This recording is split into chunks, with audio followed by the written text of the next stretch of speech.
You think animation is just for kids? Think again. In the wild, unregulated 1980s, animators were crafting disturbing, grotesque, and genuinely disturbing films that pushed boundaries so far, they got slapped with X ratings meant for adult content. These weren't Disney knockoffs. These were fever dreams brought to life by artists who said no thanks to mainstream rules.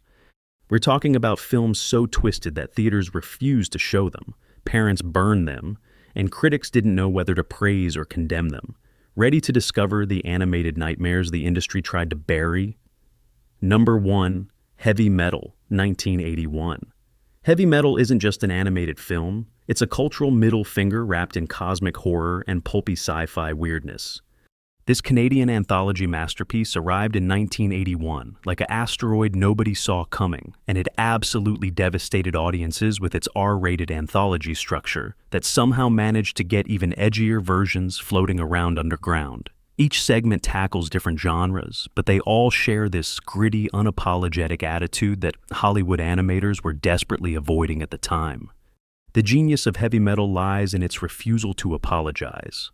While other animated studios were perfecting their squeaky clean formulas, director Gerald Potterton assembled a dream team of international animators, including John Baxley and Angus Oblong, creating a visual experience that felt genuinely dangerous and unpredictable.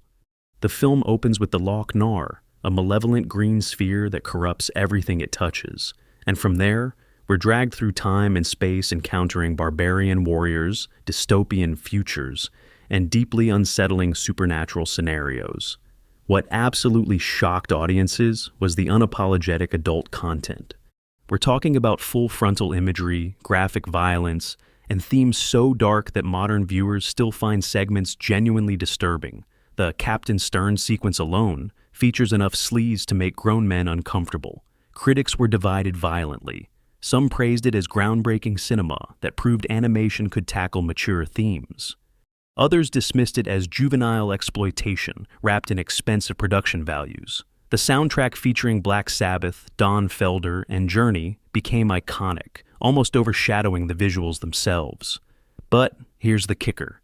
Heavy Metal became a blueprint for what animated films could achieve when they stopped holding back. It earned approximately $40 million worldwide, proving that audiences hungry for unconventional content would actually show up. The film's influence rippled through decades, inspiring everything from Spawn to Berserk to modern adult animation. It remains genuinely shocking even today. Number 2, Akira, 1988. Akira exploded onto screens in 1988 and fundamentally changed what anime could accomplish on the theatrical stage. This wasn't some gimmicky action fest. This was a philosophical, visually revolutionary achievement that made animation critics reconsider their entire medium. Directed by Katsuhiro Otomo and adapted from his own manga, Akira was a production that cost approximately $10 million, an astronomical budget for anime at that time, and every single frame shows meticulous craftsmanship that borders on obsessive. The story unfolds in Neo-Tokyo, a sprawling megacity recovering from nuclear destruction, where street gangs clash against government experiments with psychic superpowers. Our protagonist, Tetsuo, transforms from nobody into godlike being, and the film doesn't flinch from the psychological horror of that transformation.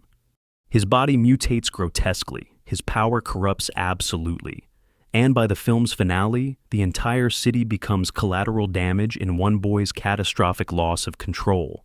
It's genuinely disturbing stuff wrapped in breathtaking animation. What absolutely floored critics was the technical mastery on display. Otomo rotoscope sequences used CG elements in ways that were genuinely cutting edge and created action sequences with such kinetic energy that Hollywood action directors were suddenly studying every frame. The Criterion Collection eventually gave it their prestigious treatment, acknowledging this as essential cinema. Audiences responded with fervent passion, transforming Akira into a cultural phenomenon that made anime respectable in Western markets overnight. The film earned approximately $50 million globally, shocking industry analysts who believed Japanese animation couldn't sustain theatrical releases. Its influence became absolutely inescapable, inspiring everything from The Matrix to Blade Runner 2049 to contemporary superhero narratives. Fans still debate the cryptic ending, creating online forums that remain active decades later. Akira proved that animation could be intellectually challenging, visually revolutionary, and emotionally devastating simultaneously. Number 3. Fantastic Planet, 1973. Hold up. Yes, this is technically a 1973 film, but its influence on 80s animation proved so profound that ignoring it would be criminally irresponsible. Fantastic Planet, a Czechoslovak-French co-production, created something so genuinely alien that modern viewers still struggle categorizing it. Director René Laloux crafted a surrealist nightmare that operates on pure visual storytelling and existential dread, abandoning conventional narrative structure entirely in favor of visceral strangeness. The premise involves humans as pets on a world dominated by enormous blue humanoids called trogs. Our protagonist Tur escapes captivity and discovers a human rebellion brewing in the planet's wilderness. But describing the plot does Fantastic Planet a grave disservice because the actual experience is about swimming through an ocean of visual impossibilities. Stop-motion creatures that shouldn't exist, landscapes that defy physics, a color palette that feels toxic and alive simultaneously. Everything about this film screams wrongness in the most artistically brilliant way imaginable. What made Fantastic Planet revolutionary was its rejection of narrative comfort. There are no heroes in the traditional sense. The trogs aren't villains, just indifferent giants. The humans aren't noble rebels, just animals asserting autonomy. The ending involves a kind of negotiated coexistence that leaves everything fundamentally unresolved, refusing Hollywood's demand for tidy conclusions. Critics immediately recognized genius at work, but audiences found the experience genuinely unsettling in ways they couldn't articulate. The film earned respectable theatrical returns and eventually became a cult sensation, influencing animators across 3 decades.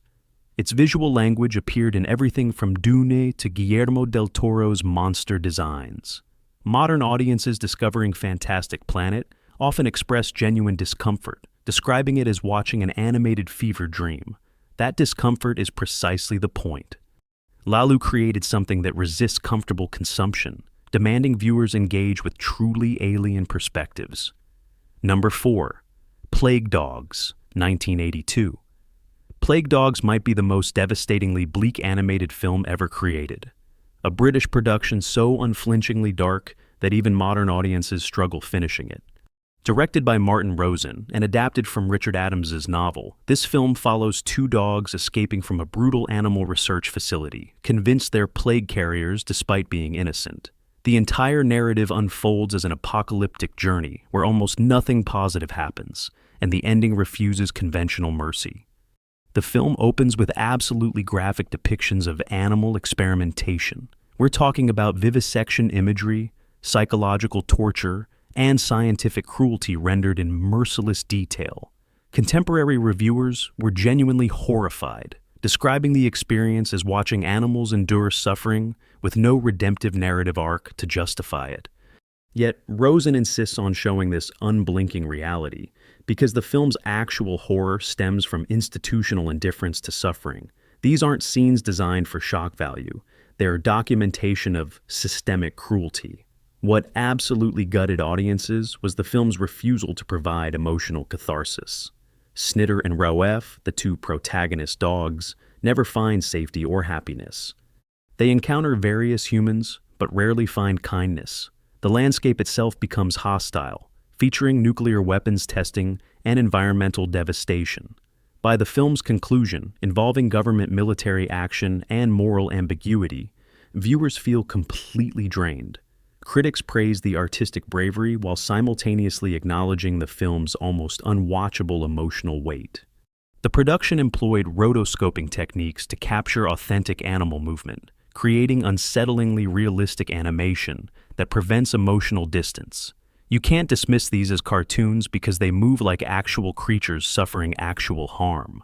The film earned modest box office returns because audiences actively avoided watching something so relentlessly grim. Yet animation historians recognize Plague Dogs as proving that animated narratives could tackle genuinely tragic material without softening, without reducing suffering to manageable portions. Number 5. Wizards, 1977.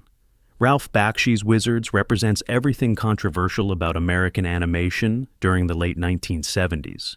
A film so visually audacious and thematically ambitious that it remains genuinely divisive decades later.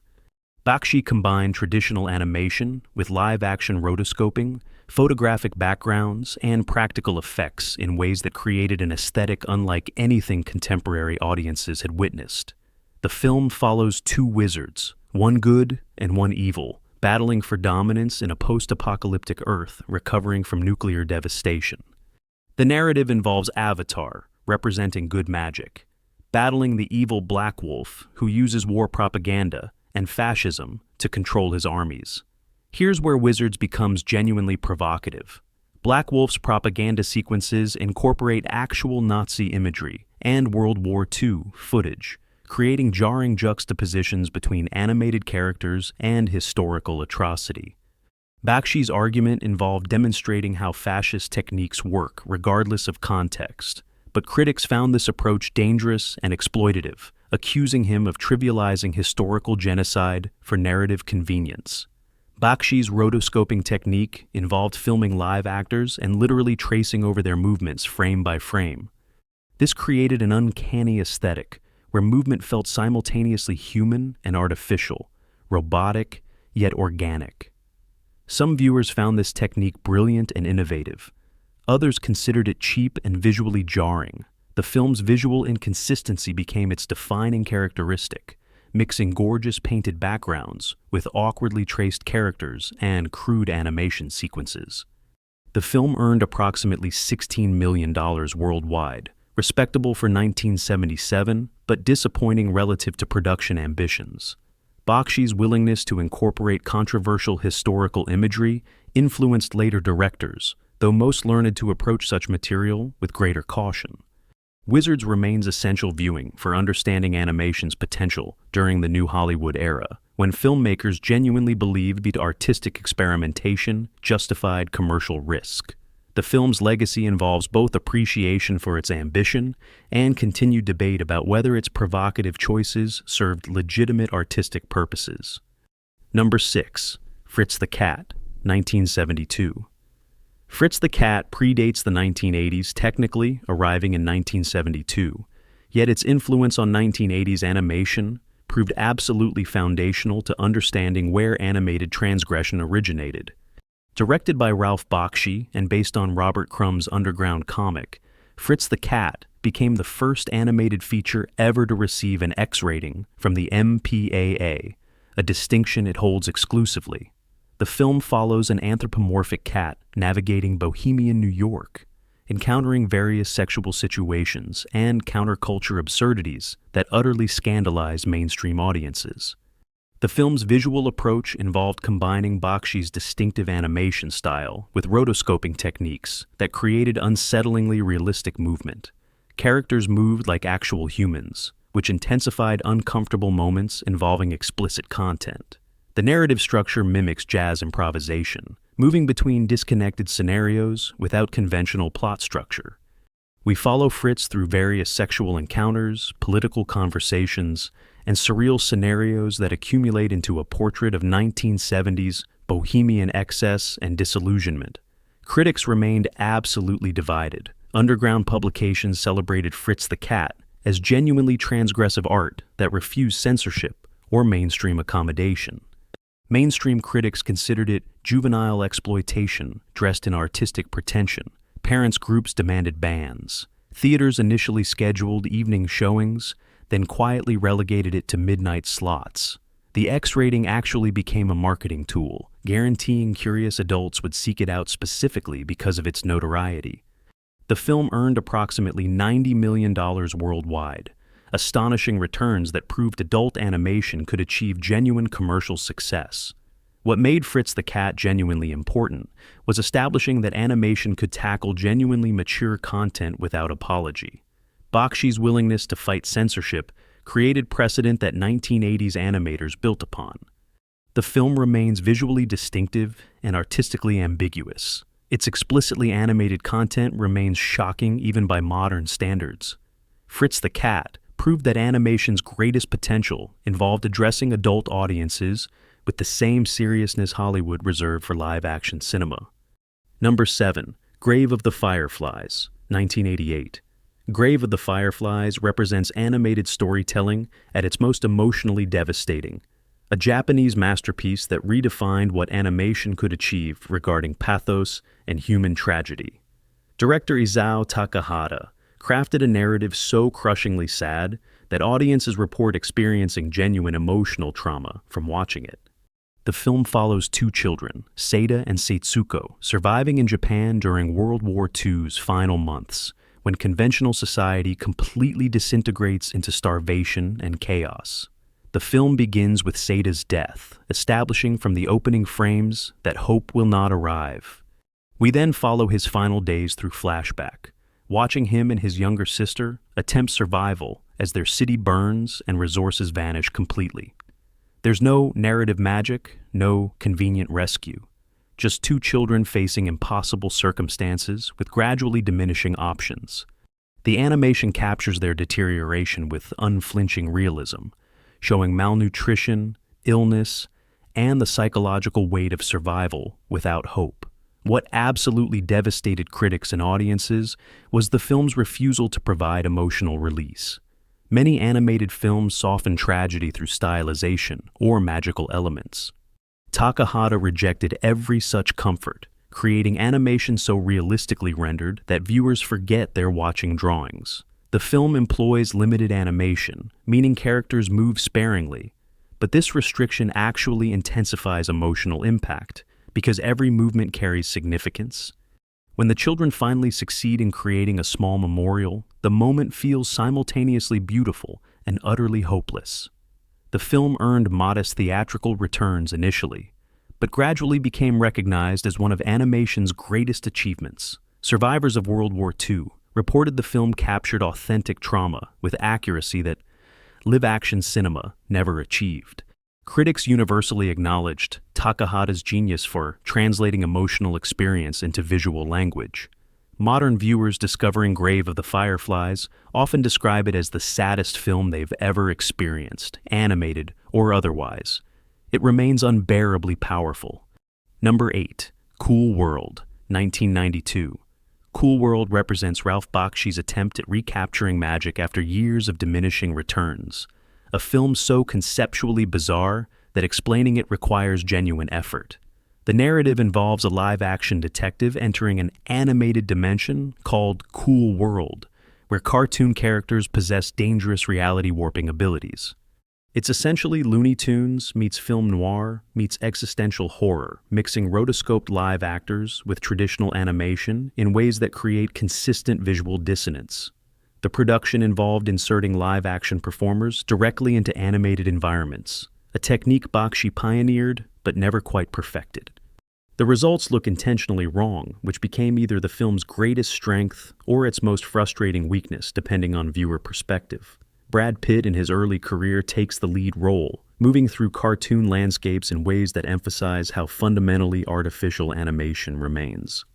The uncanny valley effect proves entirely intentional, creating unsettling atmosphere that traditional animation couldn't achieve. Cool World's narrative involves convoluted plot mechanics about cartoon characters developing free will and dangerous desire to enter reality. The entire film operates as commentary on representation and reality, exploring how fictional creations develop independent agency once audiences engage with them. Critics found this intellectually interesting, but narratively incoherent. Audiences complained about the film's tonal inconsistency and Bakshi's unclear thematic intentions. The script seems written for 3 different films simultaneously, creating genuine confusion about what tone Bakshi actually wanted. The film earned approximately $40 million worldwide, reasonable returns that justified its production, but failed to recapture Bakshi's earlier commercial successes. Cool World remains essential viewing for understanding animation's possibilities and limitations, demonstrating that technical innovation without clear artistic vision creates beautiful failure. The film's influence appears in contemporary works exploring animation as philosophical medium, though most learned from Bakshi's mistakes regarding narrative clarity. Cool World proves that ambition and execution aren't automatically compatible. Number 9, Fire and Ice, 1983.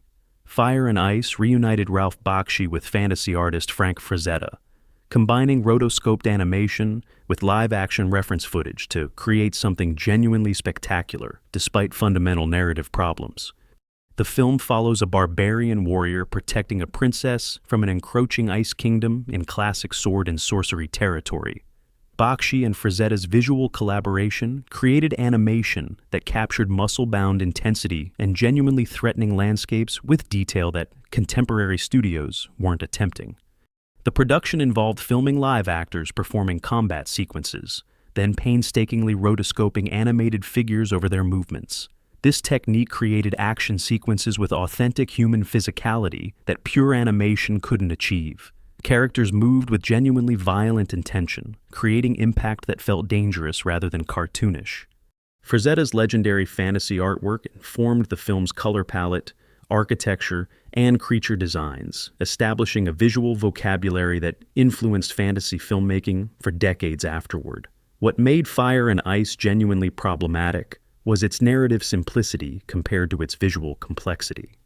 The plot essentially involves good fighting evil, with minimal character development or thematic depth. Critics praised the animation while completely dismissing the screenplay, describing it as unsophisticated and derivative. Yet audiences attended specifically for the visual spectacle, creating a disconnect between critical reception and commercial success. The film earned approximately $24 million worldwide, respectable numbers that confirmed audiences valued Bakshi's technical innovation despite narrative limitations. The film's influence appeared everywhere from heavy metal to contemporary fantasy animation. Its willingness to depict violence with authentic physicality set new standards for action sequences. Rotoscoping became temporarily respected as legitimate animation technique rather than shortcut or cheap compromise. Fire and Ice demonstrates how groundbreaking visuals can temporarily overcome weak storytelling, though the film's legacy remains complicated by narrative problems that technical mastery couldn't entirely obscure. Number 10. Tron, 1982. Tron revolutionized animated filmmaking by pioneering computer-generated imagery in theatrical cinema, creating a visual experience that remained genuinely unprecedented in 1982. Director Steven Lisberger crafted a narrative involving a video game programmer transported into a digital dimension where sentient programs battle for survival against a dictatorial artificial intelligence called the Master Control Program. The film combined traditional animation with early computer graphics in ways that created genuinely disorienting visual experience for audiences unaccustomed to digital imagery. The production involved approximately 30 minutes of computer-generated sequences created on Cray computers that cost millions of dollars. By modern standards, these graphics appear primitive, but experiencing them in 1982 created profound cognitive dissonance because audiences had never witnessed anything remotely similar. The digital world possessed visual logic unlike traditional animation, creating landscapes where straight lines replaced curves and color existed in high contrast. Characters rendered in pure light appeared simultaneously beautiful and artificial, establishing visual language that influenced science fiction cinema for decades. What absolutely fascinated critics and audiences was the film's thematic exploration of human versus artificial intelligence at a moment when personal computers were just entering mainstream consciousness. The narrative suggests that digital creation might achieve genuine consciousness, that artificial beings deserve moral consideration, and that human consciousness might be replicable through digital means. These weren't casual science fiction observations. They represented genuinely provocative philosophical questions posed through cutting-edge visual spectacle. The film earned approximately $33 million worldwide, moderate returns that justified its massive production budget. Tron's influence proved almost immeasurable, establishing computer graphics as legitimate filmmaking tool. Every digital effect in subsequent decades built upon Tron's pioneering work. While later films created more sophisticated computer imagery, Tron's historical importance remains unquestionable. The film proved that animation's future involved computational rather than traditional artistic techniques, fundamentally transforming the medium. Number 11, The Phantom Tollbooth, 1970. The Phantom Tollbooth might seem like a children's film, but its visual weirdness and conceptual ambition deserve inclusion in conversations about transgressive animation. Director Chuck Jones adapted Norton Juster's beloved novel into something simultaneously faithful and genuinely disorienting, combining rotoscoped animation with painted backgrounds that created deliberately artificial aesthetic. The film follows a bored boy receiving a magical toll booth that transports him into the kingdoms of wisdom, where he encounters puns given physical form and abstract concepts rendered visible. What made The Phantom Tollbooth genuinely strange was its commitment to rendering language as visual experience. The mountains of ignorance literally consist of ignorant mountains. A city called Dixionopolis features architecture made of dictionary entries. Characters exist whose names describe their function, creating a universe where semantics and reality become inseparable. The animation captures this conceptual weirdness through deliberately artificial imagery that emphasizes how language shapes perception. Critics acknowledge the film's artistic ambition while questioning whether children could genuinely follow its intellectual complexity. The film performs brilliantly for sophisticated viewers willing to engage with linguistic games and philosophical wordplay.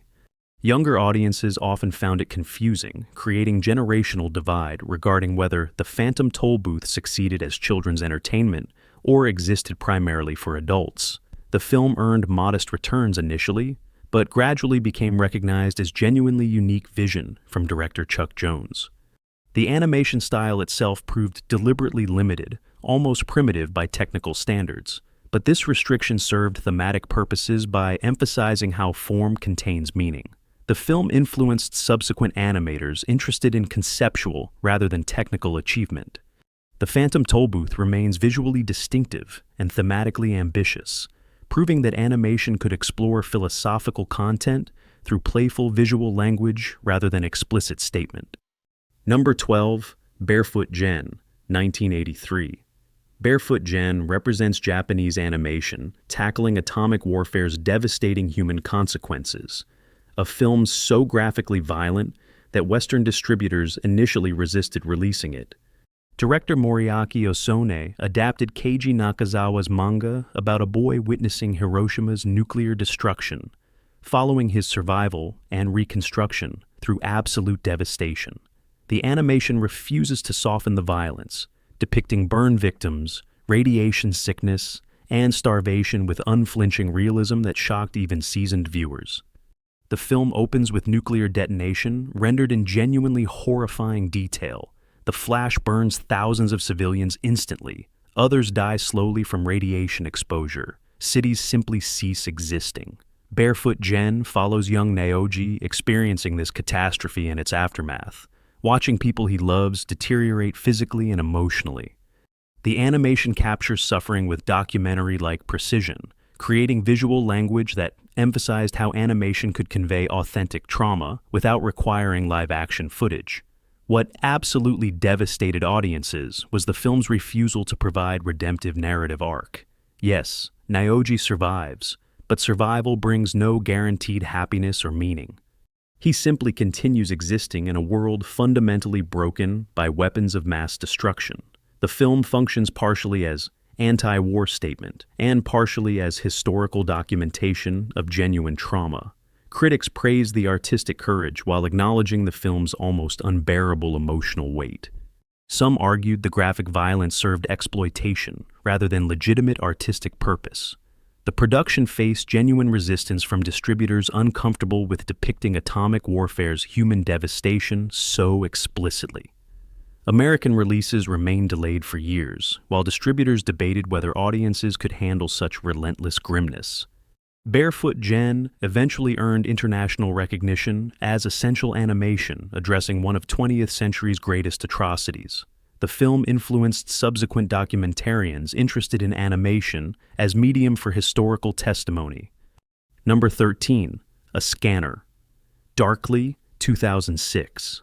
A Scanner Darkly, while technically released beyond the 1980s, represents the full realization of rotoscoped animation's philosophical potential that 1980s animators first explored. Director Richard Linklater adapted Philip K. Dick's paranoid science fiction novel into something visually disorienting, capturing psychological deterioration through animation that mimics human movement while emphasizing artificial separation from reality. The entire film was rotoscoped, meaning animators traced over footage of live actors, creating unsettling aesthetic that perfectly captured the story's themes. The narrative follows Robert Arctor, an undercover narcotics officer investigating drug dealers while simultaneously becoming addicted to substance D, a fictional neurotoxin that creates profound paranoia and identity fragmentation. As his psychological state deteriorates, the animation increasingly destabilizes, creating visual language that translates internal confusion into observable form. Characters become less distinct, movements become jerkier, and the film's color palette becomes increasingly unstable, reflecting how substance D progressively destroys neurological function. What made A Scanner Darkly genuinely impressive was Linklater's commitment to rotoscoping, despite technical limitations and enormous production time requirements. Every frame required meticulous tracing, creating animation that captured authentic human physicality, while simultaneously emphasizing artificial separation. Critics immediately recognized this technique as perfectly suited to Dick's exploration of identity and perception. The film essentially argues that consciousness itself represents performative existence where identity becomes uncertain the closer you examine it. The film earned modest theatrical returns, but eventually became recognized as genuinely visionary work that justified rotoscoping's continued existence despite digital animation's obvious advantages. A Scanner Darkly proved that animation's greatest potential involved addressing philosophical content through visual experimentation. The film influenced subsequent animators interested in rotoscoping not as technical shortcut, but as artistic statement. Number 14. Allegro non troppo, 1976.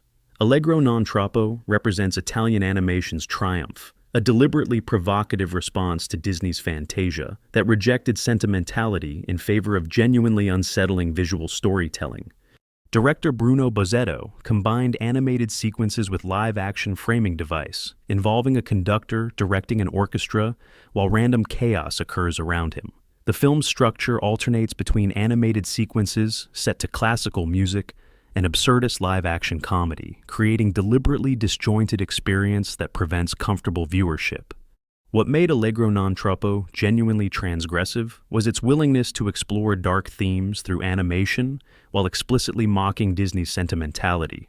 Some sequences involved genuinely disturbing imagery, animated characters encountering destruction, decay, and meaningless existence rendered in stunningly beautiful visual language. Bozzetto created animation that simultaneously captivated and disturbed, proving that visual beauty and conceptual darkness could coexist within single artistic frame. The live-action sequences deliberately interrupt animated storytelling, preventing narrative immersion that might domesticate darker elements. An incompetent conductor fumbles throughout, destroying musical instruments and disrupting orchestra harmony. This constant interruption serves thematic purpose by emphasizing how control proves impossible and how human attempts at orchestrating meaning ultimately fail. Critics recognize Bozzetto's genius while simultaneously finding the film's tonal inconsistency occasionally jarring. The film earned respectable theatrical returns in Europe, but faced difficulty achieving American distribution because its explicit rejection of Disney sentimentality seemed commercially risky. Gradually, Allegro non troppo became recognized as essential animation, proving that beauty could emerge from darkness, and that animation could explore genuinely philosophical content through playful formal experimentation. The film's influence appears in subsequent animators interested in conceptual innovation rather than technical perfection. These 14 films proved that 1980s animation wasn't just children's entertainment trapped by commercial considerations.